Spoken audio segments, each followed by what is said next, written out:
కూటమి అధికారం చేపట్టినప్పటి నుంచి మొత్తం డబ్బులన్నింటిని కూడా అప్పు చేసిన డబ్బులు రాష్ట్ర ఖజానా మొత్తాన్ని కూడా అమరావతిలో కుమ్మరిస్తుంది.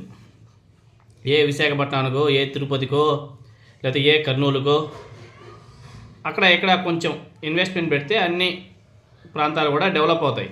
కానీ కూటమి ప్రభుత్వం మాత్రం అన్ని డబ్బులు తీసుకెళ్ళి ఒక అమరావతిలోనే కుమ్మరిస్తే మిగతా ప్రాంతాలంతా కూడా ఏమవ్వాలో మనకైతే అర్థం కావడం.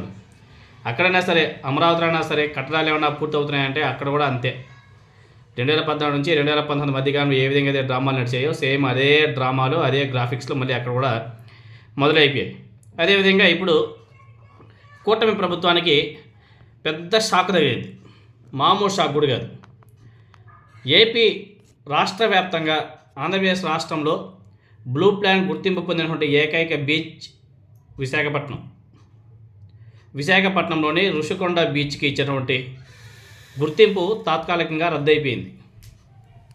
ఎందుకంటే ఋషికొండ వద్ద ఉన్నటువంటి 600 మీటర్ల తీర ప్రాంతాన్ని బ్లూ ఫ్లాగ్ బీచ్గా 2020 సంవత్సరంలో డెన్మార్క్ చెందినటువంటి ఫౌండేషన్ ఫర్ ఎన్విరాన్మెంట్ ఎడ్యుకేషన్ సంస్థ అనేది ఉంది. ఆ సంస్థ గుర్తింపు కూడా ఇచ్చింది. ఇప్పుడు బ్లూ ఫ్లాగ్ గుర్తింపును దక్కించుకున్నటువంటి తొలి బీచ్గా ఋషికొండ బీచ్కు గుర్తింపు కూడా ఉన్నది.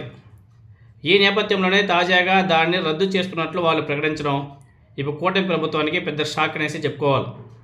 ఆంధ్రప్రదేశ్లోని ఋషికొండ బీచ్కు ఇచ్చినటువంటి గుర్తింపును అకస్మాత్తుగా రద్దు చేయడం పట్ల ఇప్పుడు తీవ్ర చర్చ కూడా నడుస్తుంది.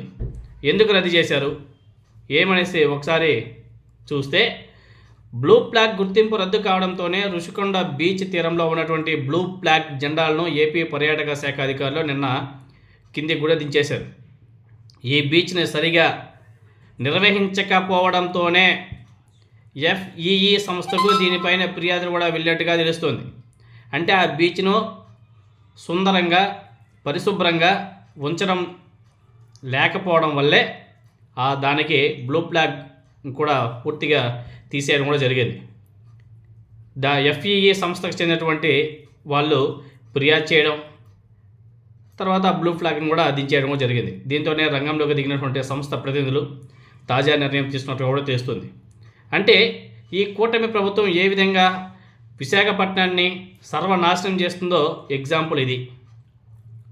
ఋషికొండ బీచ్లో గత కొంతకాలంగా కుక్కలు ఎక్కువగా తిరగడం, బీచ్లో ఏర్పాటు చేసినటువంటి సీసీ కెమెరాలు పనిచేయకపోవడం, ఆ తీర ప్రాంతంలో భారీగా ఉన్నటువంటి వ్యర్థాలు తీయకపోవడం, బీచ్లో ఉన్నటువంటి టాయిలెట్స్ను అదేవిధంగా డ్రెస్ చేంజింగ్ రూమ్లను పరిశుభ్రంగా ఉంచకపోవడం, ఇవి అనేక కారణాలు బ్లూ ఫ్లాగ్ హోదా రద్దుకు కూడా కారణాలుగా వాళ్ళు చెప్తున్నారు.